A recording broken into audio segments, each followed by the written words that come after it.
রমজান মাসে নাকি মুর্দারা বাড়িতে আসে, এটা কতটুকু সত্য? রোজা অবস্থায় চোখ, নাক ও কানে ড্রপ ব্যবহার করা যাবে কিনা? মহিলারা কি পিল খেয়ে মাসিক বন্ধ রেখে রোজা রাখতে পারবেন? দিনের বেলা ঘুমানোর পরে স্বপ্নদোষ হলে কি রোজা ভেঙে যাবে? বিগত রমজানের কাজা রোজা না রাখলে কি সামনে রমজান রোজা হবে না? রোজা রেখে কি অসুস্থ রোগীদের রক্ত দিতে পারবো? এমনি ওসমান গনি লিখেছেন, রোজা না রাখতে পারলে কি তারাবি পড়া যাবে? তারাবি পড়ানোর পর টাকা নেওয়ার বিধান কি? তারি খেতে না পারলে কি রোজা হবে? রোজা রেখে কি অসুস্থ রোগীদের রক্ত দিতে পারবো? আমি এবং আমার টিম বিনামূল্যে ব্লাড ডোনেট করি। উত্তরটা জানতে চাচ্ছি।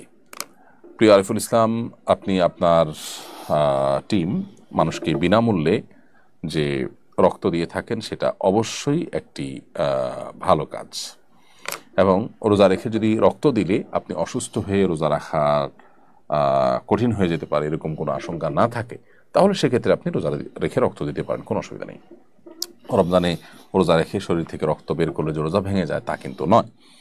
মূলত শরীরে কোনো কিছু প্রবেশ করলে যেটা আমাদের খাদ্য বা আপনার পানীয়ের কাজ দেয়, যেটা আমাদের শরীরে এনার্জি সৃষ্টি করে, অর্থাৎ ক্ষুধা নিবারণ, পিপাসা নিবারণের কাজ দেয়, সেরকম কিছু যদি শরীরে প্রবেশ করে তাহলে সেটা রোজা ভঙ্গের কারণ হয়। এখানে তো শরীর থেকে বের হয়েছে। এটা যদি স্বাভাবিক হয় যে এক ব্যাগ রক্ত আপনি দিলেন, এর ফলে আপনার রোজা ভাঙতে হবে সেরকম পর্যায়ে আপনি চলে যেতে পারেন, এরকম কোনো আশঙ্কা যদি না থাকে ইনশাআল্লাহ আপনি রক্ত দিতে পারেন। আর তারাবি পড়ানোর পর টাকা নেওয়ার বিধান কি? খতম তারাবিতে কোরআনে কারিমের তেলাওয়াত এবং খতম দেওয়া এটাই হলো মুখ্য, আর কোরআনে কারিমের তেলাওয়াতের বিনিময়ে দেওয়া নেওয়া জায়েজ নয়। সেই দৃষ্টিকোণ থেকে ওলামা ইকরামের প্রসিদ্ধ ফতোয়া হলো যে তারাবি, খতম তারাবির বিনিময়ে দেওয়া নেওয়া জায়েজ নয়। এক্ষেত্রে হাফেজ সাহেবদের আমরা ওয়াক্তিয়া নামাজের ইমাম হিসাবে নিয়োগ দিতে পারি, সেটা হতে পারে 1 ওয়াক্ত 2 ওয়াক্ত, এবং এরপর তাদেরকে সেটার জন্য আমরা বেতন বা তাদের যে প্রাপ্য ভাতা সেটা আমরা ঠিক করি, সেটা আমরা দিতে পারি। এটাও যাতে ছলছাতুরি টাইপ না হয় সেটা আমাদের নিশ্চিত করা দরকার।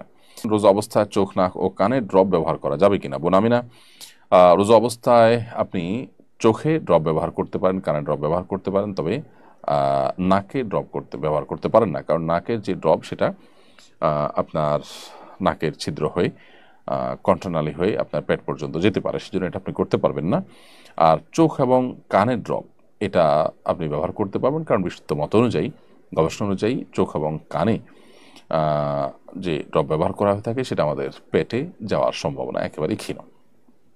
এর মধ্যে একটা তো আছে যে পেটের সাথে যাওয়ার কোনো কানেকশনই নেই, যার কারণে এগুলো আপনি ব্যবহার করতে পারবেন। বিগত রমজানের কাজা রোজা না রাখলে কি সামনে রমজান রোজা হবে না? বোন খাদিজা, এমন কোনো কথা নেই যে বিগত রমজানের কাজা রোজা না রাখলে রমজান রোজা হবে না। রমজান রোজা আপনি রেখে ফেলবেন, এবং রমজানের পরপরই বিগত রমজানের যে কাজা রোজাগুলো রয়েছে সেগুলো দ্রুততার সাথে আপনি রেখে ফেলবেন। নাসরিন আক্তার সৌরভ, আপনি লিখেছেন কিভাবে মোবাইল ফোনের প্রতি আসক্তি কমানো যায়? বোন নাসরিন আক্তার, মোবাইল ফোনের প্রতি আসক্তি কমানোর জন্য নিজেকে নিয়ন্ত্রণ করা যদি কঠিন হয় তাহলে সেক্ষেত্রে প্রয়োজনে স্মার্টফোন ছেড়ে বাটন ফোনে চলে আসতে হবে। কিছুদিনের জন্য যদি আপনি চেষ্টা করেন, অসম্ভব কোনো বিষয় নয়। কিছু কিছু হয়তো অসুবিধা হবে, কিন্তু সেগুলো আপনি ওভারকাম করতে পারবেন। সারি খেতে না পারলে কি রোজা হবে?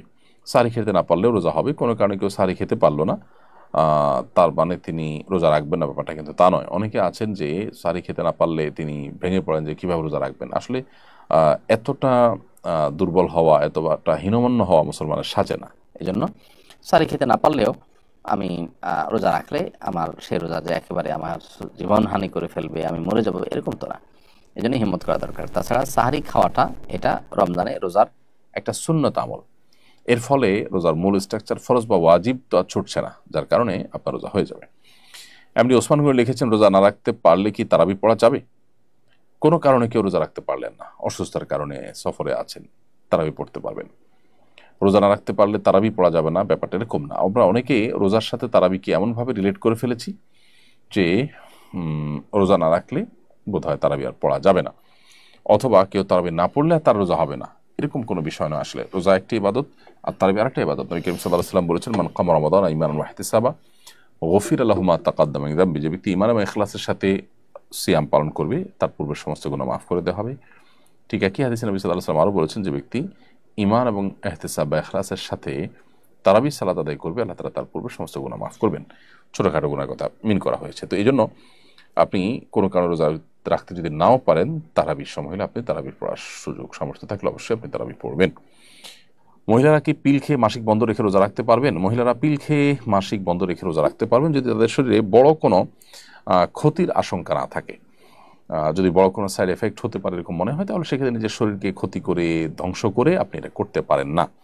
আল্লাহ বলেছেন, ওয়ালা তুলকু বিআইদিকুম ইলা তাহলুকা, তোমরা নিজেদেরকে ধ্বংসের দিকে ঠেলে দিও না। বিধায় নিজেদের ক্ষতি করে এরকমটি করা উচিত হবে না। আর এমনিতে যদি ক্ষতির কোনো আশঙ্কা না থাকে তাহলে এটি করতে পারেন। দিনের বেলা ঘুমানোর পরে স্বপ্নদোষ হলে কি রোজা ভেঙে যাবে? রোজাদার ব্যক্তি দিনের বেলা যদি তিনি ঘুমিয়ে পড়েন এবং দিনের বেলা যদি তার স্বপ্নদোষ হয়, তাহলে এর ফলে তার সিয়াম ভঙ্গ হবে না, তার রোজা ভঙ্গ হবে না, কারণ এটা তার হাতে নয়।